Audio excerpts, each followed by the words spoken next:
Hey, what up, y'all? James here, and I wanted to take a few minutes to go through the campaign page. It's in preview mode right now because this is obviously the day before, the night before. We launch tomorrow morning. But I thought, if I go through it panel by panel and just kind of explain things, I can maybe give you some good context for what's going on in the page and what things mean. And if you have any questions, obviously you can leave them in the comments or ask them tomorrow on the campaign. But I wanted to jump right into that. So, oh yeah, that's my beautiful Title Blades dust background. This is actually going to be a piece of card art in the game for the hero cards. But, yeah. So, here we are. We have the page up. And the video is the same as from the first one because we're still, there's nothing really going on thematically so much deeper that we needed a whole new video to explain it because we're going to go into some of that during the campaign. But as you can see here, we got the Welcome Back to Wonderland's War graphic from Manny, which is gorgeous. Then a little thematic, a little flavor text. The dissidents of Wonderland are choking on the ever so serious business of war. The Cheshire Cat offers them a madness fix in the form of corrupted shards. These Wonderlandians and their artifacts offer powerful rewards, but at what cost? Will you risk looking into the chaotic grin of the Cheshire? Will you drink the Hatter's mercurial tea? And then this is our brag panel. We bragging because we actually broke into the top 400 today. We're 399. Actually hit the day before the campaign, which is awesome. We got a couple of quotes here from people we respect going on in the industry. I really love the Shut Up and Sit Down one. They talked about it in one of their podcasts, and they talked about how frustrated they were that they liked it so much because they don't like big games. They don't like deluxeified games for whatever reason. That's just not their cup of tea. So I think it frustrated them that the game took up a big footprint. But that's their preference. They can have that. But I think they like the gameplay, which is what matters at the end of the day. This is, obviously the game with all of its hotness and its swirly, turnabout miniatures. And then we're going to dive right into what's included in the deluxe edition. So in this campaign, deluxe edition is your only option. There is no retail edition. I don't know if we're even going to ever reprint that. So deluxe edition, and your price is $115. Obviously, that's gone up since the previous campaign. Things cost more to make now, and not to mention that we slightly underpriced the first time. So mistakes were made. So you got all your goodies, your standees, your chips, your board, your draft cards, your cardboard standees, your Wonderland cards, more tokens, more bits, more cards. More shards. At this point, if you're familiar with the game, then all this looks pretty standard. But wait, there's more. And when we're talking about the deluxe edition, it comes with the game tray inserts. It comes with, obviously the minis, and this system that stacks into this box perfectly. Obviously, you'll also get the custom meeples, which are gorgeous. And the faction-specific, round bottom, very expensive to make, really awesome bags, the canvas bags. Then you got the sculpted faction castles and obviously the plastic mini battle marker, which all part of that deluxe edition. Now, let's talk a little bit about the Shards of Madness mini expansion. It's $15, and you'll see here that we wanted to make sure people understood that this is not included in the deluxe edition. It is separate. It's a separate item. 35 card expansion includes the new set of Wonderlanding cards. So what you're going to do when you're ready to play with the expansion is you're just going to take all of the Wonderlanding cards from the OG game, and you're going to sub them out for this deck of cards. Now, what's going on here? Thematically, the Cheshire Cat is using the shards from the Shattered Mirror to kind of just like infuse people and corrupt them. Like he's just given enough madness, but it's like the Cheshire madness effect, right? So some of the characters they have succumbed to the madness. And some are resisting. Some are essentially not fighting back, but they're just resisting, right? So you'll see in the abilities once you're able to play about half of the Wonderlandians have succumbed to the madness, and they have these really big, powerful effects. But typically, you've got to take some shards for that, right? So it comes with a bit of a consequence. And the ones that are typically resisting, they have ways for characters to and for the players to either hand out shards or get rid of shards. But there's a lot of fun, a bit of a seesaw here of tug of war, if you will, between the characters and the artifacts that they have. The really cool art template here, all the new art done by Manny, has this. It's a bit of like the Cheshire's influence here in the madness that he's imparting across the Wonderlandians. We've got some new, and there's a little mini explanation here. Then we've got some new quest cards that are going to be coming in. And there's 2 new types that allow players more ways to score questing points. Leader quests can be completed in any region. So that obviously, if your leader is in that region, that's when you're going to try to score that one. So it's not specifically tied to a region. Now you have some quests that have a little bit more flexibility, because you can say, cool, I'm going to send my leader to this place that I have a leader quest in so that I can try to complete it if my leader is there. And then we have the double feat. So these are quests that have 2 feats that can be completed, giving players more reason to enter the fray in different regions. So it won't have an in-game objective. It'll just have 2 different feats that you can try to complete. And this is really cool. So the starting battle marker is going to get it has a card in this expansion. So the Entombed Sword now not only marks where we're going to start the battles, but we're going to have a really strong bonus for the winner of that battle. And the card is going to be double-sided, and it's got a kind of like essentially following that theme we talked about earlier, where it's corrupted versus resisting. And so I'm really, really excited about both of these. And the resist the corruption is pretty cool, because the winner will unlock a faction upgrade, and if they do, all other players get to lose a shard. So you get a big benefit, and it kind of slightly helps everybody else a little bit. And then you've got the spread the corruption, where if you win, then you get to give shards out to everybody else. And the way that the shards are going to be flowing in this expansion versus how they flowed as kind of like an economy in the game is going to be quite different, which is why we've included the shard cardboard tokens that you saw up here, just so that you know that you have plenty. If somebody gets up to like 16, 17, 18 shards, now they can just take a 10 piece there just to keep the math easy, and you're not having to like get stressed out about not having enough shards. So yeah, that's kind of what we've got going here, and what it's going to do is it's going to just make the replayability of the game higher. Not that it needed a ton more, because I've never played a game where it felt like things were the same, but as we concept things, and we are concepting things for a bigger expansion down the road, right? That has new factions and more Wonderlandians and some other really cool modular things that we've got going.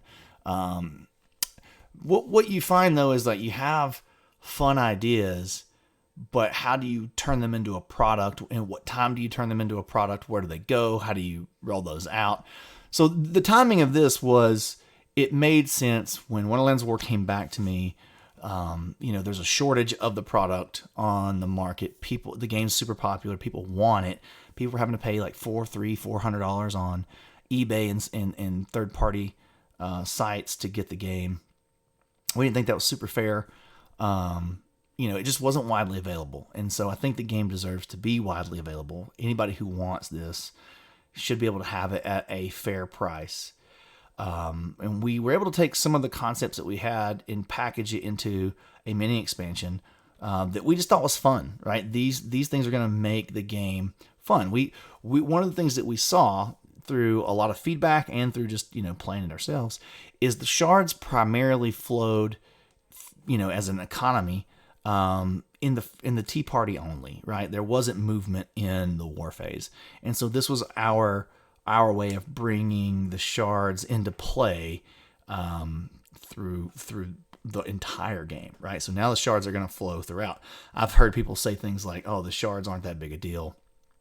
we don't even really worry about who has the most or whatever. It's going to be a big deal now, right? Like there's going to be a lot of shards flowing, and there's going to be some big powerful moves that people get to make based on taking shards. And we're standing on the shoulders of Skullport, right? Like this to me was one of my favorite mechanics in any game. Is the first time I ever played Lords of Waterdeep.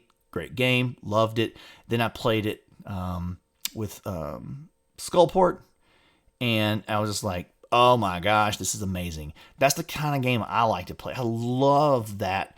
Are you going to risk big? Are you going to push big? Get a ton of these negative skulls, but I'm getting all this huge amount of benefit at the time. Feels so good, so powerful.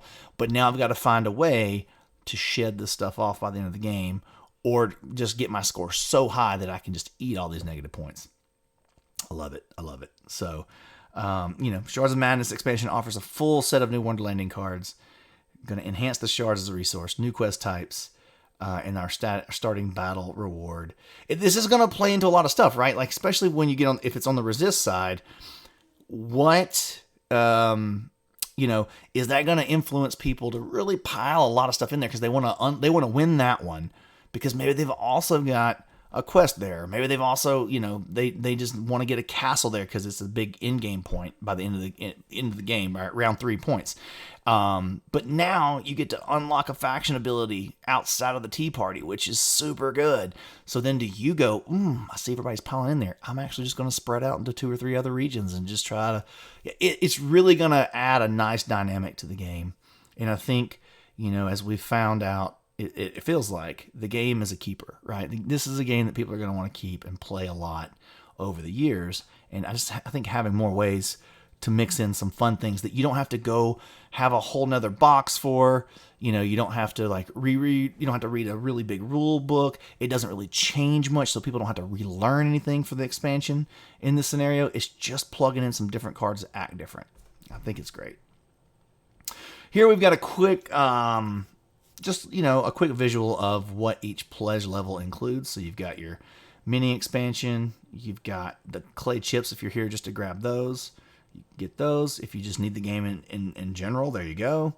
And then our all-in for essentially is this. People have asked, hey, why don't you do an all-in that includes all your add-ons and just everything? Here's the thing. There are so many... let me see if can I shrink this down?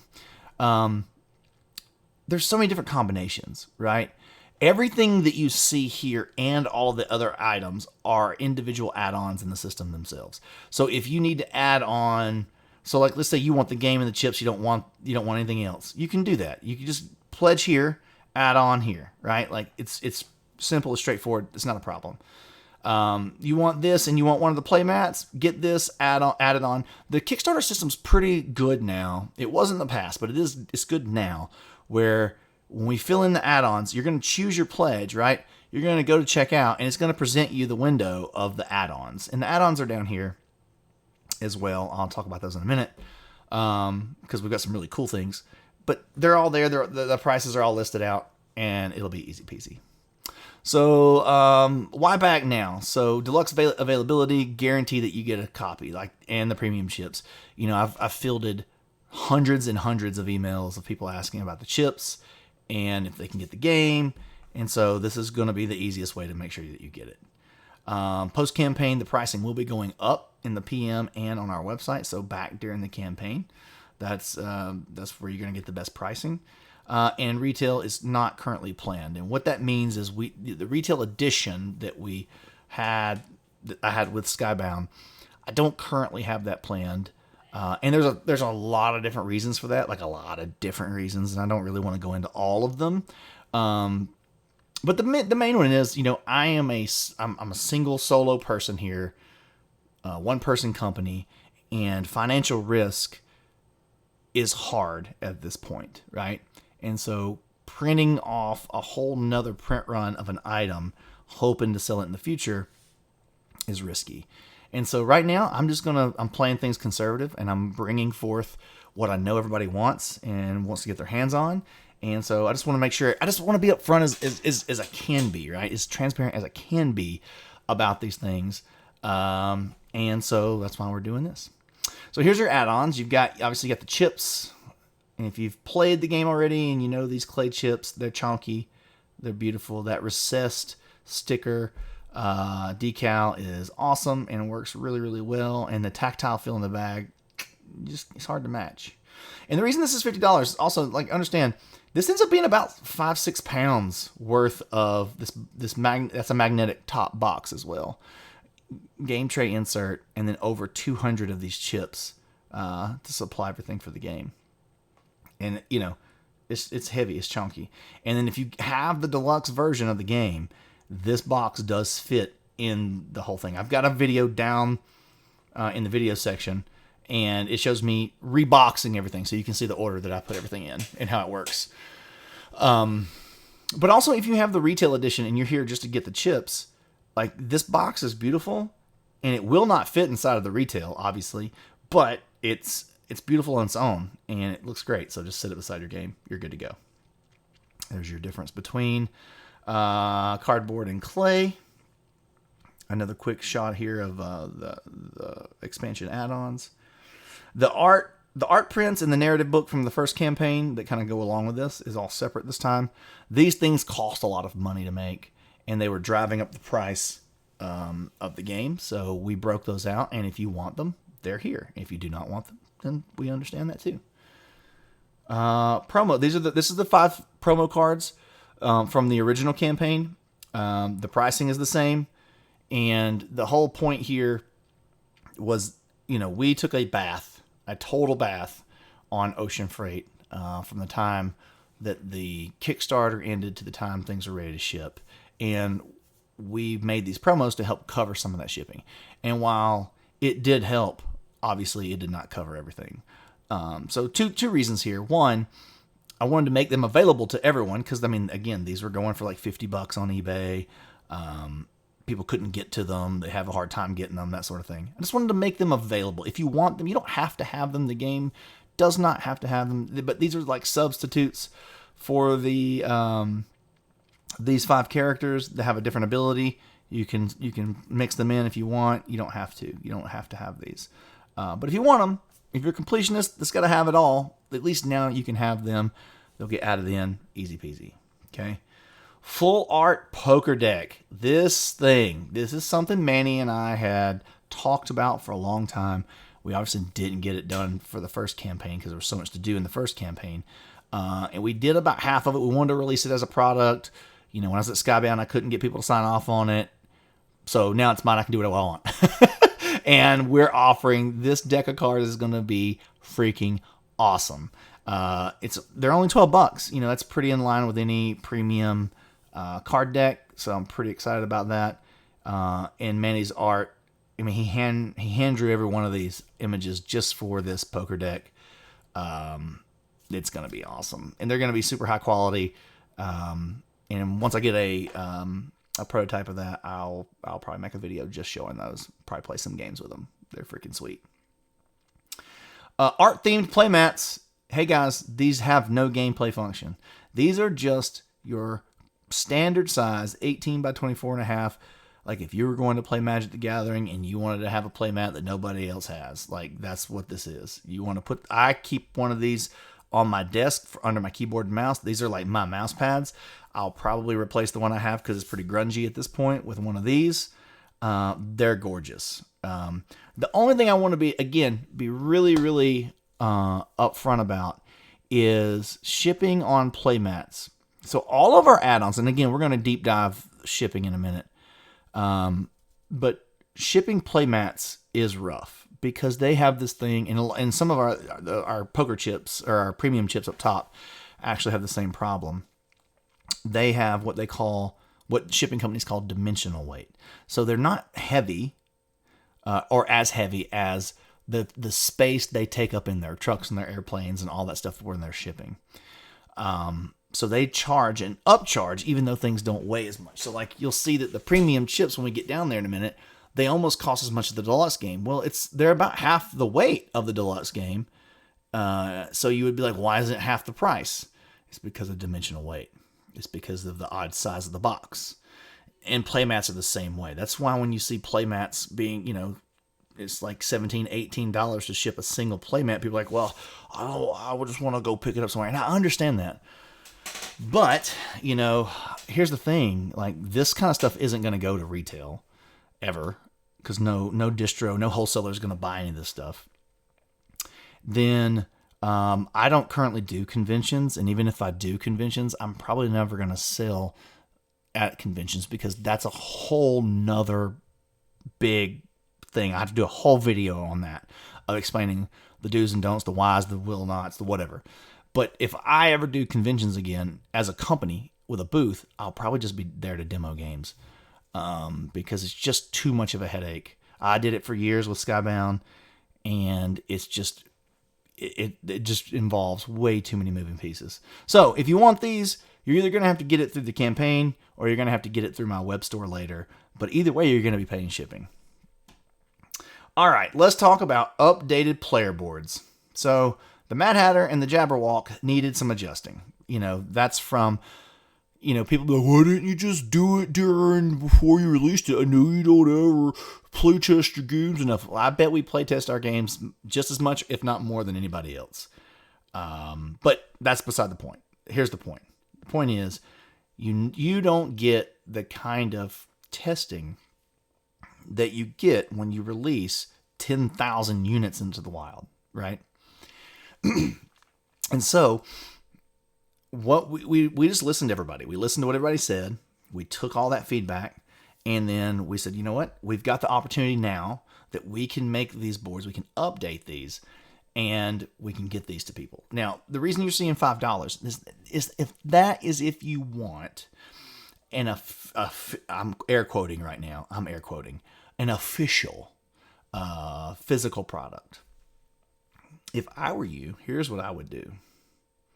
We've got a little bit more of a detailed situation here from Tim, the design team. We're going to offer these as a free download in PDF form. So you can take these to a local print shop, take one of your other player boards in there and say, can you match this?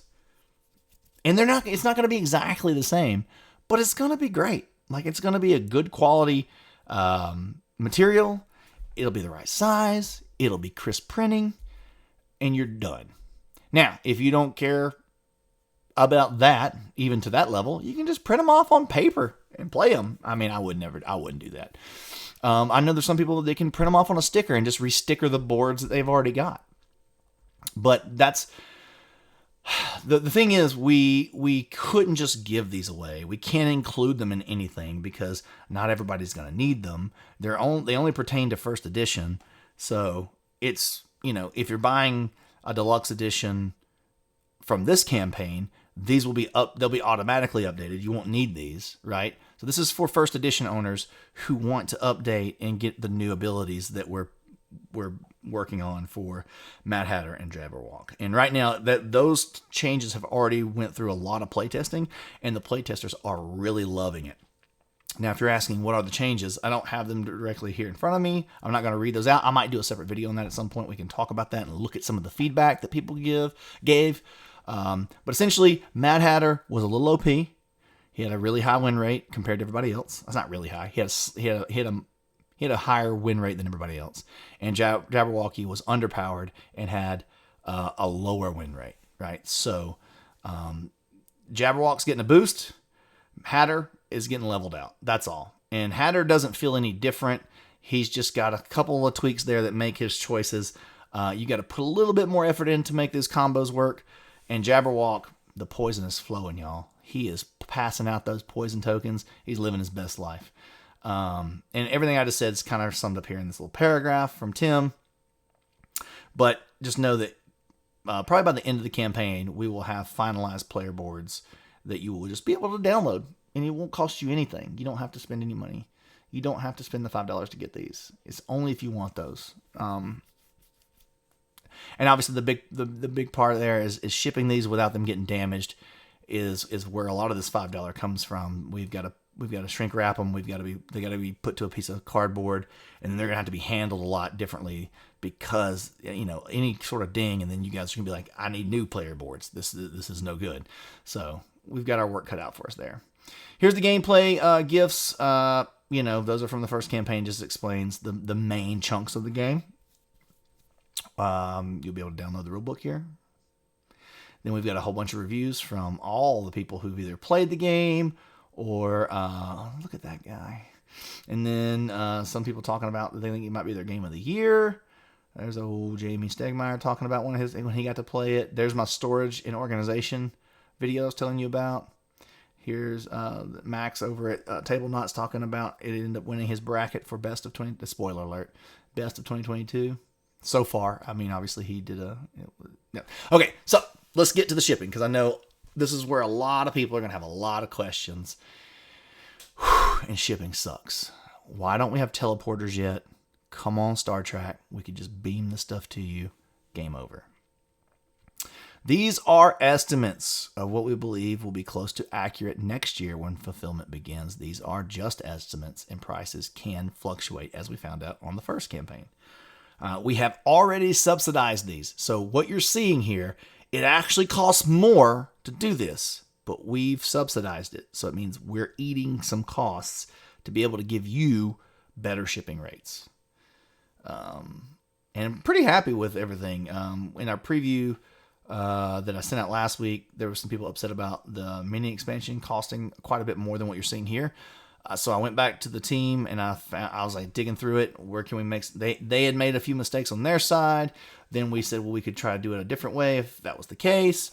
And we've got the prices here. And so this is great. So what this is showing you, this is the 4 pledge levels, right? The 4 main pledge levels. This is what it's going to cost to ship that pledge level to your area of the world. Now, one thing you're going to see, not every country here is listed. We are not able to do rest of world shipping for this campaign. So if you don't fit into one of these countries that you see listed or the area or these zones that include, and they're all listed down here. If you aren't in one of these countries, I'm sorry, we can't ship to you. Now, if you've got a forwarding service and you're able to enter your address into that forwarding service and pay to that forwarding service, that's fine. Happy to do that for you. But I don't control this stuff, right? Like this is out of my hands. So you'll see we've got the mini expansion. And if you only pledged, if you only bought the mini expansion and this was your area, this is what it would cost. Now, I know the Canada number sticks out. I've already had some folks in Canada yell at me. I don't know any other. I don't know. We've got it as cheap as we can get it. There's some stuff that happens to make things custom friendly for Canada, and it just jacks the price up. And there's nothing I can do. I've asked. I've looked. I know, because here's the thing, y'all. If I could offer this at lower, I would sell more games. I want to sell all the games that I can. That's how my future works. I know you guys can't see my face right now, but it's like, hold on. This is how my future works. If I could sell more games, it would be very beneficial to us. So I'm doing my best. I promise. I don't make the rules on this stuff. I don't pass these tax laws, these customs, taxes, and all this stuff that takes place. Super sorry. I wish it was better. But this is much better than it was the first time through, except for Canada, which only moved a couple dollars. Premium chips, here's your costs. Yes, I know it's expensive, but it's heavy and it's weirdly shaped. So that's just what it costs. It's the deluxe edition here. There's its cost. And if you get the deluxe, the chips, and the mini expansion, here's its cost. Now, if you get an add-on, so you take one of those add-ons that I got up there at the top, and you're like, I really want the playing cards, I want a play mat, I want an extra set of chips because I'm going to get, my buddy wants a set of chips who got the retail edition. All those things are going to add weight.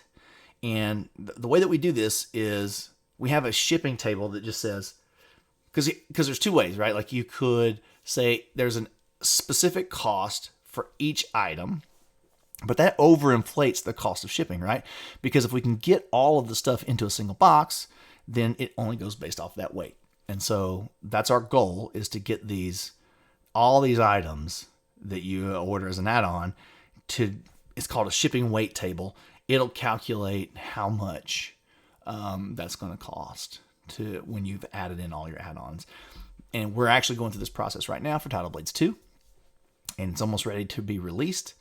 But it's a headache. It's a lot of work. It's a lot of work, guys. It's a lot of work for the shipping side of these things.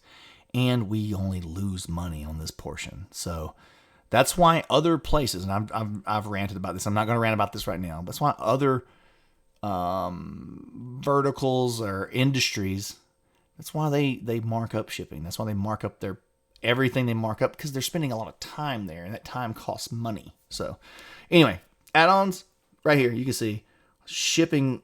Oh gosh, I can't do that. Shipping for add-ons will be charged separately in the Pledge Manager based on total weight. A note here, if you're in Switzerland or Norway, you guys are not a part of the EU, so you're not VAT, you're VAT, and you're not customs friendly, and it's just a mess. You should talk to your peeps about getting into the EU. Then all your stuff would apply to all these EU laws. But right now, you guys are outside of that, and there's nothing I can do about it, which makes your shipping higher. And then you're going to probably pay more fees once you get it. But like, you guys got like a free healthcare and stuff. So like, there's a good benefit to that. Here's all the countries that are listed into Asia Zone 1, rest of Asia, EU1, EU2, EU3. So just check that closely, see what you fall into. Go check it against the graphs here for whichever pledge you want. So again, unfortunately, despite our best efforts, we are unable to ship to rest of world. We normally have that available, but we don't for this one. So you're going to need a shipping forwarder if you want to get this, and it needs to be forwarded to one of these locations. We will collect the cost of shipping along with VAT and any applicable taxes during the Pledge Manager, and the exact cost will vary based on your region and address. Whew! And then there's the awesome team behind the game. You got the Eisners, you got Ian Moss, Manny Tremblay on art. I helped do a whole bunch of developing for this. Harry Berto was our awesome sculptor. John Bentley helped with the video. Matt Paquette is an absolute graphic design wizard. He's amazing. Everything you see on this page, he put his hands on. And Noah over at Game Trays made the awesome trays. All the risks and challenges, talking about a refund policy, is going to cost you 20%. Once we close the Pledge Managers, there are no more refunds. Refunds really aren't really in the spirit of crowdfunding in the first place. So when people get all demandy about refunds, it cracks me up, and like, you're not really supposed to ask for. I've never asked for a refund on that almost 1,100 things I've backed, and because it's not really a part of, like, I shouldn't, if I back. I mean, I've had people ask me to refund a $1 pledge. Like, no, we do not refund $1 pledges. This is all talking about damages and how stuff works, and if boxes have minor stuff on it, we can't replace minor stuff on boxes. If you fail to respond to the Pledge Manager in a timely manner, then you eventually just don't get the product because we can't hold it forever. But yeah, that's the deal. That's the dealio. We're super proud of this. Very, very excited. Like I said, you can see over here, you've got your pledge levels. And once you choose that, you're like, oh, I want premium chips, but I want to get a deck of playing cards. The next screen will be the add-on section, which will have them all, and you'll click that and go to there. I'm sure you're going to have more questions, and I'm sure I didn't cover everything. But I did want to just kind of walk through it piece by piece. This is what gosh, guys, I'm so proud of this. I'm proud of this 8.3, and I'm proud of top 400, obviously. Love for that to keep going up. That'd be awesome. I'm already super stoked with where it's at. And if you think about it, I think Gloomhaven's like an 8.8. So if the number one game all time, if we're looking at this on a bell curve, 8.3 is very good. And I know this game's not for everybody, but I do think it's doing something different. I do think it's worth having on your shelf. If any of the things that you typically see in this game are things that you like, I think you're going to enjoy this one. So, all right, launching this thing tomorrow. Really, in general, just wanted to say thanks. Come join the Discord server, chatting, answering questions over there all the time. And, just generally, something else to mention. So because this is primarily, I mean, the bulk of this campaign is a reprint, right? It's offering people the opportunity to get the game.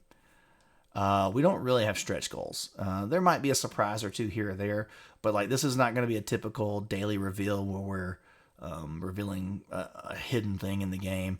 Like everything's kind of out here. It's all in front of you. You can kind of make your decision based off of that. Whether you find the value to be there or not, that's up to you. But there's not really going to be any stretch goals. Again, we might have a surprise or two in our pocket, but it's not going to be your typical daily stretch goal thing.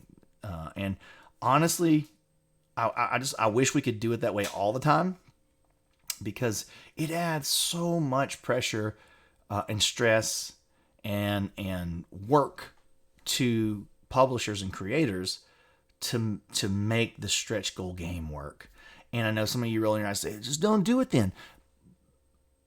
But if we don't, then people can look, and then there's people complaining about like not having stretch goals. I want to see my money go further. Like it's the beast, it's the monster that we've created, and love it or hate it, you got to do it. You don't really have a choice. I've watched campaigns who said I'm not going to do it, and their campaigns suffered because of it. So I think in this case we're fine, because again, the majority of this is full of stretch goals. It's just stretch goals that have already been put into this product. And then the mini expansion, it doesn't really have a lot of things that can be added to it. It's pretty straightforward. But again, we might have something in our pocket here or there. But it's going to be unlike other stuff, unlike other campaigns that you're used to. We got a few cool little story points too, narrative reveals that we like to do. Really leaning into this part of the, this expansion, the Shards of Madness. So I just want to thank you guys for watching these videos. Thank you. You don't have to. I know some of you like seeing what's behind the curtain and digging into the industry. I hope more than anything they help educate you, and that you can become an ambassador for not just me, not just for Druid City, but take this knowledge and go forth into the comment sections of other campaigns and do your best to educate and shout down some of the troll behavior that we see. We're entitled and, just ugly behavior. It's so demoralizing. This is so stressful to do. And especially in this is the least amount of help I've ever had to do any campaign, because I'm on my own again. I'm on my own. Whereas Skybound, I had a whole team, and even previous Druid City games, I had some employees, and so it's just me and my contractors, I guess you would say, my freelance team, folks that I work with, like Matt Paquette, and then the Eisners and Ian Moss and Manny. Like they all contribute, they all help. But at the end of the day, all of the execution of all the things that's got to happen to make this campaign go, it really comes back to the publisher. It comes back to me in this case. So I'm going to be stressed the frick out over the next 17 days. So if you can help me in the comment section when somebody's being rude or over the top, I think it means a lot more when another human comes in that's not the one that's getting the benefit of the sale, and says, there's humans behind these keyboards, and, maybe ratchet it down a bit, bro. It's just a game, right? Like, this is a luxury item. We don't have to have any of this stuff. You can live without it. If something on this campaign page upsets you so much, you can scroll on 18-wheelers, scroll on, right? Like, you don't have to come in here and give me a dissertation about how I don't know how to run a business. I'm always learning. I'm always messing up. That's just part of it, I think. But anyway, I know I'm rambling. So, okay. Thank y'all. I appreciate you. I hope that you come into the campaign, find something you like. It does support me and my family and a small business and all of my partners that I'm working with on this. And, there's other things that I want to do with Wonderland's War. Not only that bigger, expansion that I've talked about with the new factions and more stuff, but there's still the opportunity to do a podcast narrative series, graphic novels, film and TV, who knows? Like, the more people we get into these campaigns, the easier it is to get people to say yes to things. You want to see this collaborate into other game systems? I do too. The bigger this campaign is, the easier it is to get other business partners to say yes. And that doesn't just apply to Wonderland's War. It's a great reason to back any Kickstarter and support any publisher on an IP or a game that you're super in love with or you have a lot of energy for. You can see behind me, I back, actually my floor it's kind of embarrassing. But my shelves are overflowing. My office floor is turned into game storage as well. I love this stuff. I love backing games. I love supporting other makers, and I love playing their games. So, all right, I'm done this time. I'm done. I can do this all day. I'm going to get back to doing these pretty regularly during the campaign. I don't know if it'll be every day, but anytime there's enough questions or something for me to cover, I'm going to hop in here and make a video. It just works best for me. All right, y'all. Thank you. Have a great day. Hope to see you tomorrow or this week during the first week of the campaign. Thanks. Bye.